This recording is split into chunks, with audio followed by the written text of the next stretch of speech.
안녕하세요. 여러분들의 법적인 궁금증을 아주 시원하게 풀어드리는 쾌변입니다. 긴 장마에 이어서 태풍이 연달아 발생을 하면서 많은 분들께서 외출에 불편을 겪고 계십니다.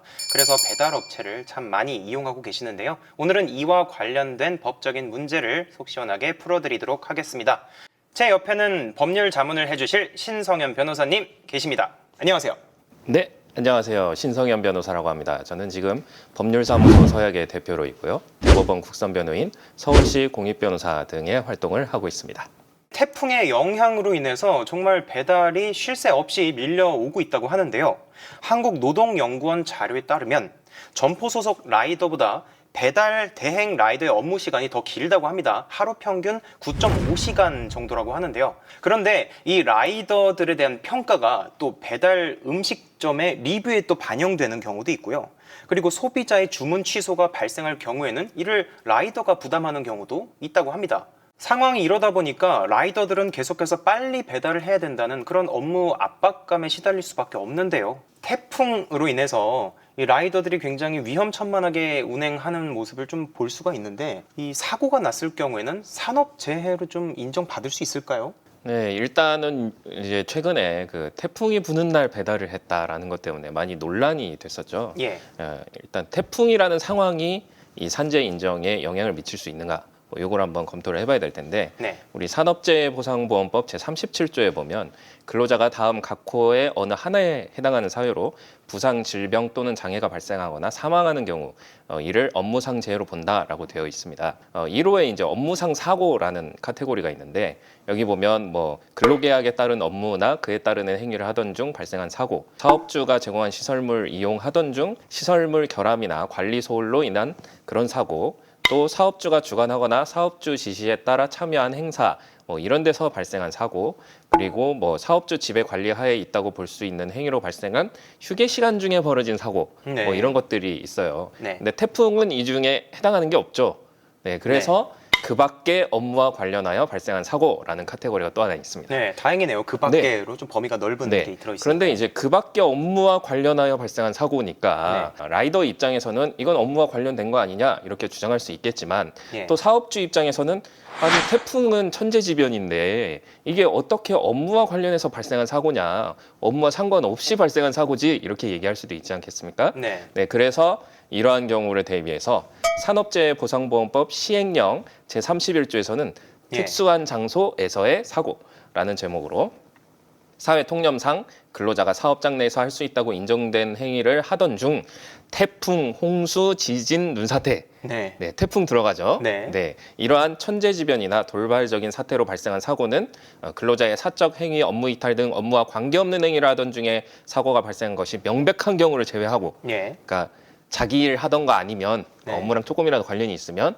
이런 천재지변으로 인해서 발생한 사고도 아까 말씀드린 그 밖의 업무와 관련된 사고에 해당한다라고 볼 수 있도록 이렇게 규정을 하고 있습니다. 결국에는 산업재해로 인정받을 수 있다라는 말씀이시죠? 그런데 한 가지 문제가 더 있습니다. 어떤 거죠? 이거는 이제 태풍이라는 상황인 것이고, 태풍이 불어도 어쨌든 산재 인정 받을 수 있어요. 그러나 이 라이더가 관련 산재 인정을 받을 수 있는 대상이 되느냐, 이게 더 중요하겠죠. 이 라이더들이 이제 크게 두 부류로 나눌 수 있습니다. 저는 이제 나이가 좀 있기 때문에 라이더 하면 우리 배달 기사님들 하면 짜장면 시키신 분 하면서 나타나는 중국집 배달원, 이제 이런 형태의 라이더들이 이제 많이 생각을 하거든요. 근데 이런 경우는 그 업체에 고용된 상태로 이제 활동을 하시는 분들이잖아요. 그 점포에 들어온 배달만 해결하시는 분. 아까 제가 산업재해보상보험법 그 읽어드릴 때 근로자가라고 이렇게 읽어드렸잖아요. 그렇기 때문에 근로기준법상 근로자에 해당을 해야 합니다. 그래서 이제 짜장면 시키신 분 하는 배달 기사님들은 해당을 하는 거예요. 그 다음에 산재법상 업무상 사고 질병에 해당을 해야 하고요. 근데 아까 태풍은 관련됐다고 말씀드렸으니까 여기까지도 됐고, 그 다음에 4일 이상 요양을 해야 됩니다. 4일 이상. 그러니까 3일까지는 안 돼요. 4일 이상 요양을 해야 또 해당이 됩니다. 그래서 이 세 가지 요건을 만족시켜야 되는데, 짜장면 시키신 분 하신 점포 소속 라이더 분들은 해당이 되지만 최근에 더 많은 수를 차지하고 있는 배달 앱 라이더인데. 그렇죠. 플랫폼 종사자들이 되겠죠. 배달 대행 업체와 계약을 맺고 활동하시는 우리 배달 기사님들은 근로자가 안 돼요.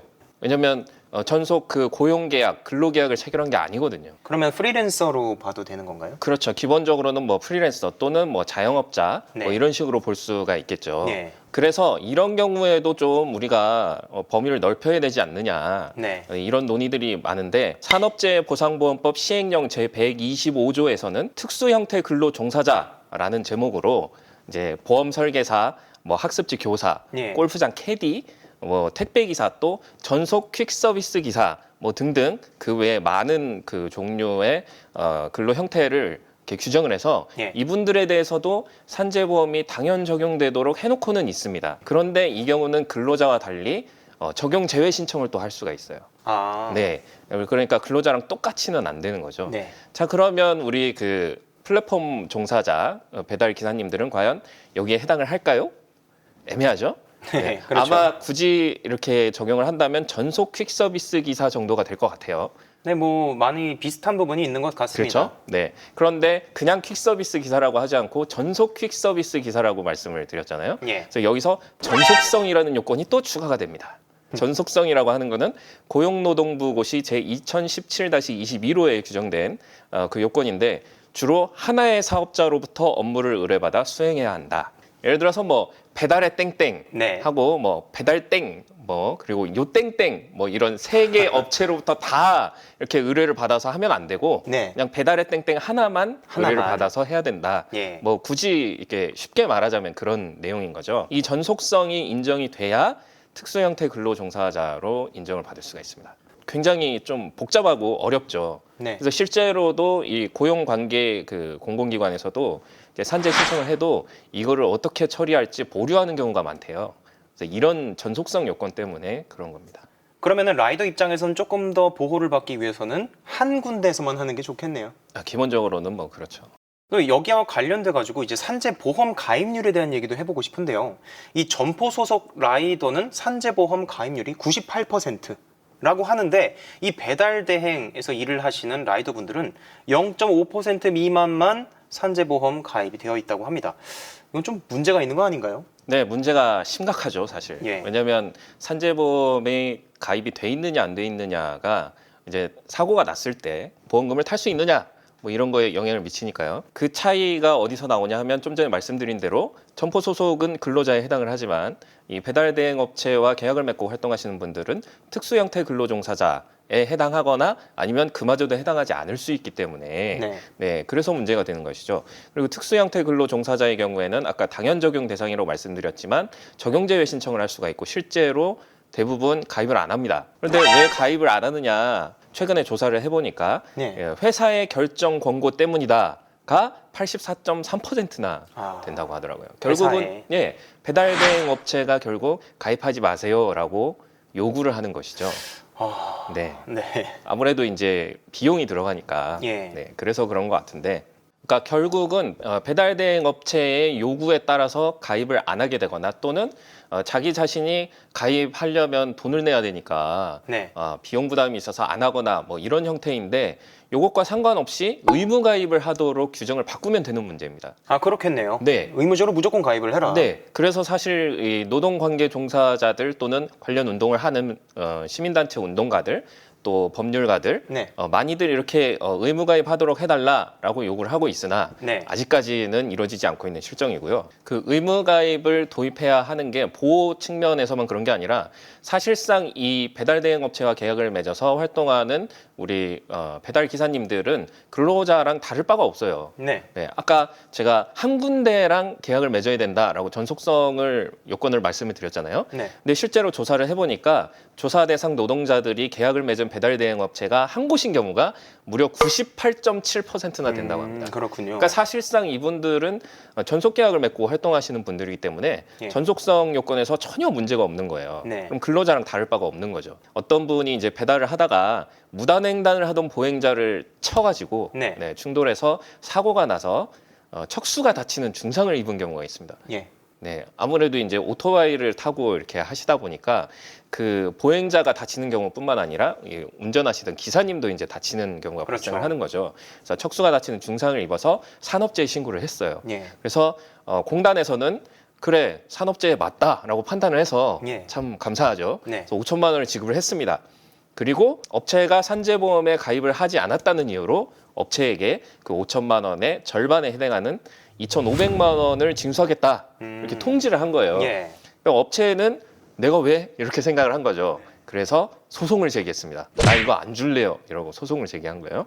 1심하고 2심에서는 아까 말씀드린 대로 전속성 문제가 있기 때문에 기관이나 뭐 업체 입장에서는 알 수가 없잖아요. 이 기사님이 우리하고만 계약을 했는지 아니면 다른 곳과도 계약을 하고 있는지 예. 이걸 밝힐 수가 없으니까 아니 다른 업체, 다른 배달 업체 앱 이용할 수도 있는데 전속성 인정 안 되는 거 아니냐. 그럼 산재 적용 안 되는 거다. 이렇게 네. 주장을 한 거죠. 그래서 1심, 2심에서는 이 업체의 주장을 받아들여서 업체가 승소를 했습니다. 네. 하지만 대법원에서 라이더가 다른 배달 업체의 앱을 이용할 가능성이 있다는 것만으로 전속성을 부정할 수는 없다라고 판단을 해서 결국 산재 적용이 된다라는 판단을 해줬습니다. 그러니까 현실적으로 다른 곳과 계약을 맺을 수 있다라는 가능성은 있지만 실질적으로 그 한 업체랑만 거의 전속적으로 계약을 맺고 있는 상황과 뭐 별반 다를 게 없다라는 거죠. 그렇죠. 네. 그리고 아까 조사 결과에서도 98.4%가 한 곳하고만 계약을 맺었다고 했잖아요. 네, 그런 현실을 반영을 한 것 같습니다. 전속성은 어떤 형태로든 인정이 되는 거기 때문에 빨리 이분들을 근로자와 동일한 지위로 인정을 해서 예. 산재보험에 의무 가입하도록 이렇게 법을 개정할 필요가 있겠습니다. 하지만 이거는 앞으로 추후 이렇게 됐으면 좋겠다라고 하는 신 변호사님의 이제 희망, 바람이시죠. 네, 뭐 저 개인적인 바람이기도 하고 많은 이 노동관계 그 전문가들이 요구하는 바이기도 합니다. 그렇기 때문에 현재는 이 배달 라이더 분들은 좀 위험한 상황에 좀 노출되어 있습니다. 그래서 이 태풍으로 인해서 좀 날씨가 좀 굉장히 좋지 않을 때 일부 배달 라이더 분들께서 이 배달을 거부하는 일도 있다고 하는데 이거는 좀 문제가 발생할 여지가 있나요? 이제 그 배달 대행 업체하고 이 라이더 분들하고 계약을 어떻게 맺었느냐 네. 이게 사실 중요하겠죠. 계약서나 이런 약관이나 이런 부분에 만약에 태풍 이런 거에 관련된 규정이 있다면 그 규정을 한번 들여다봐야 될 것 같고요. 네. 하지만 또 그 규정이 있다고 하더라도 그 규정이 과연 합리적인 규정이냐 아니면은 일방적으로 그 배달 대행 업체에 유리한 기사에게 매우 불리한 규정이냐에 따라서 또 효력 유무가 결정이 되겠습니다. 네, 그렇긴 한데 이런 법적으로는 그런 사적 계약 관계의 문제이기 때문에 계약 관련 조항을 살펴보면 될 일이지만 현실적으로 예. 문제가 되죠. 현실적으로. 어떤 현실적인 네, 문제가 이게 그 배달 대행 업체의 그 기사님들의 구조가 어떤 식으로 되어 있냐면 배달 대행 업체에서 배달 건수들을 이렇게 띄워주면 네. 그 기사님들이 라이더 분들이 이렇게 보고 체크를 해서 이제 승인 예를 들어서 승인 거부 이런 식으로 예. 해가지고 그 배달 건수를 따내서 배달을 진행하는 그런 형태인 걸로 제가 알고 있거든요. 예. 근데 여기에서 거부를 하게 되면 네. 사실상 이제 순위가 밀리는 거예요. 아. 네, 그러니까 뭐 감점을 당한다든지, 뭐 네. 감점을 당하지 않더라도 다음에 이제 더 중요한 건들을 맡기지 않는다든지 하는 식으로 아. 현실적인 불이익이 간다고 하더라고요. 아, 그런 식으로 현실적인 페널티가 오기 때문에 네네. 이거를 다 그래서- 계속 막 눌러야 되는군요. 예, 계속. 그래서 거부를 거의 못 한다고 하고 네. 또 이 태풍과 같은 상황에는 또 인센티브를 또 준다고. 아, 그렇군요. 네, 예를 들어서 평소에 4,000원짜리면 태풍이 부는 날 똑같은 배달을 하게 되면 뭐 6,000원 이런 네. 식으로. 그럼 또 할 수밖에 없지 않겠습니까? 참. 네. 네. 그런 현실적인 문제가 발생을 하는 거죠. 참 개인의 선택으로 하는 것이지만 좀 사실상 강제되는 그렇죠. 그런 선택을 부분이 안 하면 좀 불리한 것들이 오니까 네네. 선택을 할 수밖에 없을 것 같네요. 이렇게 라이더들의 안전이 좀 위협받을 수 있는 상황들이 연출되고 있기 때문에 이 라이더들에 대한 보호에도 좀 신경을 써줬으면 좋겠습니다.